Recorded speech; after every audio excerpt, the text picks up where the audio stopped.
Human rights in Bangladesh কর্তৃক আয়োজিত আজকের বিশ্ব মানবাধিকার দিবস উপলক্ষে আজকের এই সেমিনারের সম্মানিত সভাপতি, প্রধান অতিথি এবং আমন্ত্রিত মেহমানবৃন্দ, মঞ্চে উপবিষ্ট আছেন দেশের খ্যাতিমান শিক্ষাবিদ, গবেষক এবং বিচারপতি এবং বিভিন্ন শ্রেণী পেশার বিজ্ঞ পেশাজীবী মানুষ এবং আপনারা যারা সুধী মণ্ডলী যারা শুনছেন। অনেক গুরুত্বপূর্ণ কথা এখানে শুনবেন ইনশাআল্লাহ। আমি শুধুমাত্র 2-1 মিনিটের মধ্যে কয়েকটা কথা বলে চলে যাচ্ছি, আপনাদের কাছ থেকে বিদায় নিচ্ছি। সেটা হলো এই, আমরা এখানে প্রাবন্ধিক যিনি এসেছিলেন সম্মানিত জাজেস, তিনি তার কথাটা আমরা শুনেছি। সেখানে অনেক কথা, আমি শুধু একটা কথাই এখান থেকে বলি, সেটা হলো এখানে জাতিসংঘের বিভিন্ন যে 1948 সালের যে মানবাধিকার সংক্রান্ত যে বিষয়গুলো ওখানে লিখিত হয়েছে, সেখানে যা লিখিত হয়েছে সারা বিশ্বের মানুষরা যারা 1948 সালে উপলব্ধি করে যা লিখেছেন, সেটা 1450 বছর আগে রাসূল করিম সাল্লাল্লাহু আলাইহি ওয়াসাল্লাম তা বুঝেছেন, উপলব্ধি করেছেন এবং সমাজে বাস্তবায়ন করেছেন।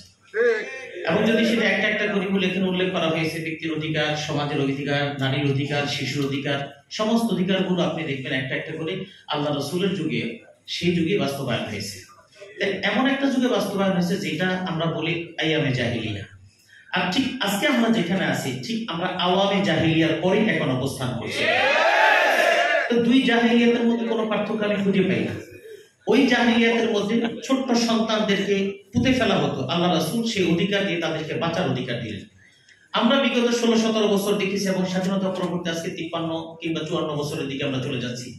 আজও পর্যন্ত বাংলাদেশে নবজাতক সন্তান পিতৃমাতৃ পরিচয়হীন ডাস্টবিনের মধ্যে পাওয়া যায়, তার কোনো প্রতিকার পাওয়া যায় না।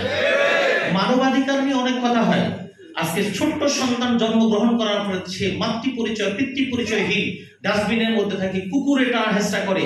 এটা নিয়ে আজও পর্যন্ত বিচার বিভাগীয় এমন কোনো সিদ্ধান্ত নেওয়া হয়নি যে এই সন্তানের ডিএনএ টেস্ট করে এবং সম্ভাব্য বাংলাদেশের আইন, প্রচলিত আইনের ধারায় পুলিশ প্রশাসন ইচ্ছা করলে পারে না, এমন কোনো কাজ নেই। কিন্তু সেটা করে যদি একটা বিচার যদি প্রকাশ করা হতো, তাহলে কোনো অবৈধ সম্পর্কের ভিত্তিতে ডাস্টবিনের মধ্যে নবজাতককে ফেলে ফেলার মতো সে ফেলে দেওয়া। এরপর আমরা মানবাধিকারের কথা বলছি, সারা ওয়ার্ল্ড ওয়াইড মানবাধিকারের কথা বলছি না। দ্বিতীয় বিশ্বযুদ্ধের পরে 1948 সালে মানবাধিকারকে জাতিসংঘের মাধ্যমে সারা বিশ্বের কাছে উপস্থাপন করে দেওয়া হয়েছে। আমরা সেই সারা বিশ্বের মানবাধিকারের কথা আমাদের বড়রা বলেছেন, বিজ্ঞজনেরা বলছেন, বলবেন।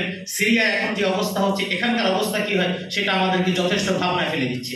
আমরা ফিলিস্তিনের ইতিহাস দেখেছি, আমরা অন্যান্য দেশের উপস্থিতি দেখেছি এবং ইরাক, লিবিয়া, এই সমস্ত বিষয়গুলো এখানে এসেছে। আমি শুধু বাংলাদেশের কথা বলি, বাংলাদেশের মানবাধিকার লঙ্ঘিত হচ্ছে প্রতি মুহূর্তে।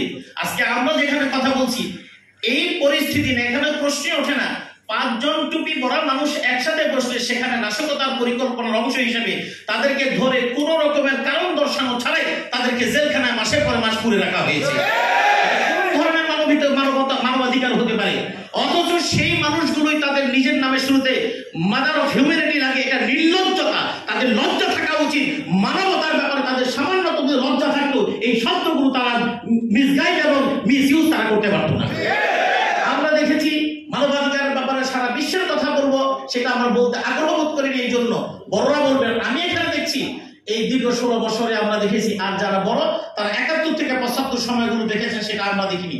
কিন্তু এখানে যেটা আমরা দেখেছি যে এখানে একজন নিরপরাধ একজন কর্মী, অর্থাৎ প্রতিপক্ষ, শুধুমাত্র প্রতিপক্ষ দমনের নামে সেটা যেই দলের হোক না কেন, তাকে ধরতে গিয়ে যখন তাকে পায় নাই, তার স্ত্রীকে ধরে নিয়ে আসছে। অথচ এটা জাতিসংঘের এবং ভিয়েনা কনভেনশন যত কিছু বলেন সবকিছুর মধ্যে এই সমস্ত যুদ্ধকালীন সময় নারী এবং শিশুদেরকে আলাদা করে রাখা হয়েছে।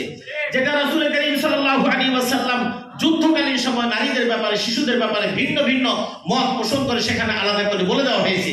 সেখানে কি করে এই আধুনিক সভ্যতা এসে তথাকথিত সভ্যতার দাবিদার হয়ে আসামি যদি মনে করে সে আসামি, তাকে না পারবেন তার স্ত্রী, এমনকি গর্ভবতী স্ত্রী, সন্তান সম্ভবা স্ত্রী, তাকে নিয়ে আসা হয়। এটা কোন ধরনের মানবতা? দীর্ঘ 17 বছর পর্যন্ত দেশের মানুষ কুকুর জীবনের জীবন যাপন করেছে, মানবতা ছিল না। তারাই আজকে দূরে থেকে অনেক বড় বড় কথা। এই জন্য এই জাতিকে তাদের বিরুদ্ধে সোচ্চার ভূমিকা পালন করতে হবে, ঐক্যবদ্ধভাবে পরিবার করতে হবে। আমি আর দীর্ঘায়িত করছি না, আমার এই কথাটুকু বলে শেষ করছি।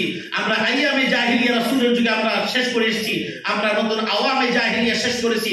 আর নতুন করে যেন কোন আওয়ামে জাহিলিয়া আবার এই স্বাধীন সার্বভৌম বাংলাদেশ এবং বাংলাদেশের জনগণের কাঁধে চাপতে না পারে, সেজন্য সকলকেই জেগে রাত জেগে দিন জেগে পাহারা দিতে হবে। আল্লাহ আমাদের সকলকে ইনশাআল্লাহ। আসসালামু আলাইকুম ওয়া রাহমাতুল্লাহি ওয়া বারাকাতুহু। চমৎকার না, এক্সিলেন্ট। ধন্যবাদ ডক্টর জাকারিয়া নূর। সম্মানিত সুধী মণ্ডলী,